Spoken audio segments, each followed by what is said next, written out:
నమస్కారం. నా పేరు డాక్టర్ వింధ్యవాసిని. నేను ఒమేగా హాస్పిటల్స్లో సీనియర్ కన్సల్టెంట్ మెడికల్ ఆంకాలజిస్ట్. మీ ఆరోగ్యం మీకు చాలా ముఖ్యమైనది. ఈరోజు మనం మహిళల ఆరోగ్యానికి సంబంధించి చాలా ముఖ్యమైన అంశాల గురించి మాట్లాడుకుందాం. అది బ్రెస్ట్ క్యాన్సర్ గురించి. ఇది మహిళల్లో సాధారణంగా కనిపించే క్యాన్సర్ అయినా ముందస్తు జాగ్రత్తలు, అవగాహన మరియు సరైన చికిత్సతో దీన్ని పూర్తిగా ఎదుర్కోవచ్చు. చక్కటి ఆరోగ్యం కోసం ఈ సమాచారం తప్పక తెలుసుకోండి. బ్రెస్ట్ క్యాన్సర్ అంటే బ్రెస్ట్ కణజాలాల్లో అంటే బ్రెస్ట్ సెల్స్లో గ్లాండ్లో అబ్నార్మల్ సెల్స్ అంటే సాధారణంగా ఉండే కణాల కంటే విపరీతంగా పెరగడం వల్ల ఏర్పడే సమస్య క్యాన్సర్ని బ్రెస్ట్ క్యాన్సర్ అంటాం. ఇది సాధారణంగా బ్రెస్ట్లో ఉన్న మిల్క్ డక్ట్స్ లేదా లాబ్యూల్స్ అంటాం, వీటిల్లో ప్రారంభమవుతుంది. ఇది ఎక్కువగా మహిళల్లో కనిపించినప్పటికీ పురుషుల్లో కూడా చాలా అరుదుగా బ్రెస్ట్ క్యాన్సర్ వచ్చే అవకాశం ఉంటుంది. బ్రెస్ట్ క్యాన్సర్కు కారణాలు ఏంటి? అయితే ఈ బ్రెస్ట్ క్యాన్సర్కి అనేకమైన కారణాలు ఉంటాయి. ఇందులో ముఖ్యమైనది వయసు. సాధారణంగా 50 ఏళ్ల తర్వాత బ్రెస్ట్ క్యాన్సర్ మనం ఎక్కువగా చూస్తూ ఉంటాం. ఇది వయసు పైబడే కొద్దీ ఈ క్యాన్సర్ రిస్క్ అన్నది ఎక్కువ అవుతూ ఉంటుంది. తర్వాత risk factor late child birth అంటే మొదటి సంతానము 30 సంవత్సరాలు పైబడిన తర్వాత మనం కంటే దానికి బ్రెస్ట్ క్యాన్సర్ రిస్క్ అన్నది ఎక్కువగా ఉంటుంది. అలాగే పిల్లలు లేకపోవడం, నల్లీ ప్యారిటీ అంటాం, పిల్లలు లేకపోవడం వల్ల కూడా బ్రెస్ట్ క్యాన్సర్ రిస్క్ ఎక్కువ ఉంటుంది. అండ్ బ్రెస్ట్ ఫీడింగ్ ఇవ్వకపోయినా బ్రెస్ట్ క్యాన్సర్ రిస్క్ ఎక్కువ అయ్యే ప్రమాదం కూడా ఉంటుంది. తర్వాత లైఫ్ స్టైల్ అంటే జీవనశైలిలో మార్పులు. మన జీవనశైలిలో చాలా మార్పులు ఈ మధ్యకాలంలో చూస్తున్నాము. ఎస్పెషల్లీ ధూమపానం అంటే స్మోకింగ్, ఆల్కహాల్, మద్యపానం, వీటి వల్ల కూడా మనకి బ్రెస్ట్ క్యాన్సర్ రిస్క్ అన్నది పెరిగే అవకాశం ఉందని మనకి సైంటిఫిక్గా ప్రూవ్ అయింది. అలాగే అధిక బరువు ఉండడం, ఫిజికల్ యాక్టివిటీ అంటే శారీరక శ్రమ లేకపోవడం, వీటి వల్ల కూడా బ్రెస్ట్ క్యాన్సర్ రిస్క్ పెరిగే అవకాశం ఉంటుంది. తర్వాత హార్మోనల్ ఇంబ్యాలెన్స్.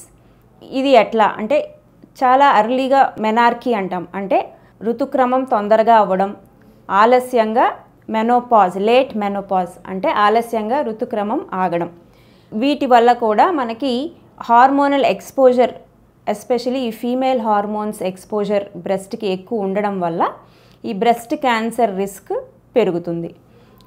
హార్మోన్ థెరపీ కారణంగా కూడా ఈ ఎస్పెషలీ మెనోపాజ్ అయిన తర్వాత హార్మోన్ రీప్లేస్మెంట్ థెరపీలో కొన్ని రకాల హార్మోన్స్ వల్ల కూడా ఈ బ్రెస్ట్ క్యాన్సర్ రిస్క్ పెరిగే ప్రమాదం ఉంటుంది. తర్వాత జెనెటిక్ రిస్క్ ఫ్యాక్టర్స్ అంటే వంశపారంపర్యంగా వచ్చే రిస్క్ ఫ్యాక్టర్స్. ఇవి కొన్ని హెరిడిటరీ మ్యూటేషన్స్, కొన్ని రకాల జీన్స్లో మ్యూటేషన్స్ వల్ల ఈ బ్రెస్ట్ క్యాన్సర్ అన్నది వంశపారంగా మనం చూడొచ్చు. వీటిల్లో ముఖ్యమైనది BRCA1, BRCA2 జీన్స్లో మ్యూటేషన్స్ రావడం వల్ల hereditary breast and ovarian cancer syndrome అంటారు. జెనెటిక్ ఫ్యాక్టర్స్ అంటే ఇప్పుడు వంశపారంపర్యంగా వచ్చే క్యాన్సర్స్ మనం చూసుకుంటే hereditary breast and ovarian cancer syndrome అన్నది ఇందులో ముఖ్యమైనది.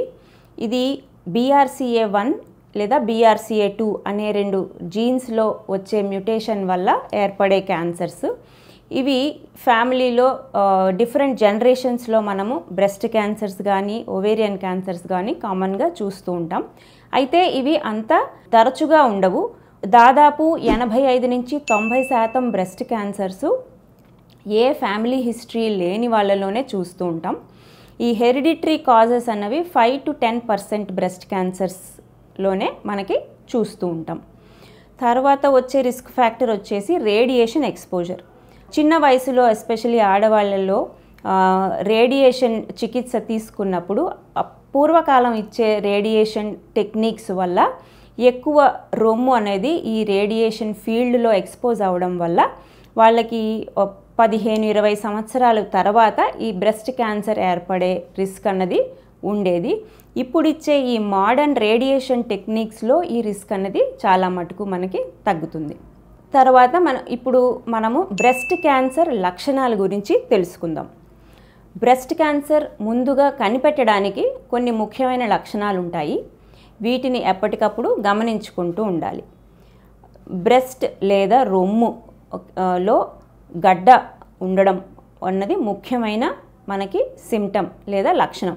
ఈ గడ్డలు ఎక్కువ శాతం నొప్పి లేకుండా ఉంటాయి. నొప్పి లేని గడ్డలు చాలా ప్రమాదకరం. అది రొమ్ములో ఉండొచ్చు లేదా చంకలో అయినా మనము చూడొచ్చు.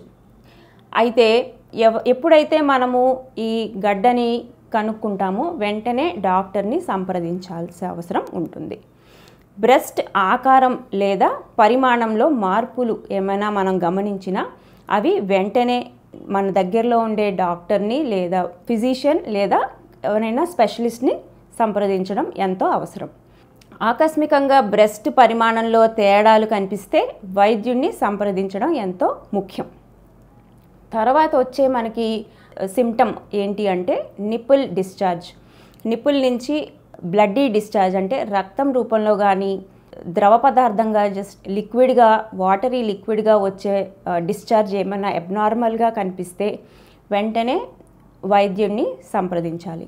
తర్వాత లక్షణానికి వస్తే స్కిన్ చేంజెస్ అంటే రొమ్ము పైన ఉండే చర్మంలో మార్పులు. ఇది బ్రెస్ట్ స్కిన్ ఎర్రబడడం కానీ అంటే స్కిన్ మీద రెడ్నెస్ ఉండడం కానీ, థిక్కెనింగ్ అంటే గట్టిపడడం కానీ, ఆరెంజ్ పీల్ అపియరెన్స్ అంటాం అంటే నారింజ తొక్క లాగా కనిపించడం కానీ, ఇట్లాంటివి ఏమైనా మార్పులు కనిపిస్తే మనము వెంటనే అప్రమత్తం అవ్వాలి. నెక్స్ట్ లక్షణానికి వస్తే పెయిన్ ఇన్ బ్రెస్ట్. రొమ్ములో లేదా రొమ్ము చుట్టుపక్కల ప్రాంతాల్లో తీవ్రమైన నొప్పి ఉన్నా మనము దాన్ని వెంటనే అడ్రస్ చేయడం ఎంతో ముఖ్యం.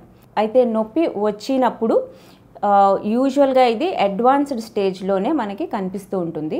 సో నొప్పి వచ్చేదాకా మనం ఆగకుండా మనకి ఏమైనా కంతులు ఏమైనా కనిపిస్తే దాన్ని వెంటనే మనము డాక్టర్ని సంప్రదించి దాని గురించి ఫర్దర్గా టెస్టులు చేసుకుని అది ఏ రకమైన కంతి అన్నది నిర్ధారించుకుని దానికి తగ్గ ట్రీట్మెంట్ తప్పనిసరిగా తీసుకోవాలి.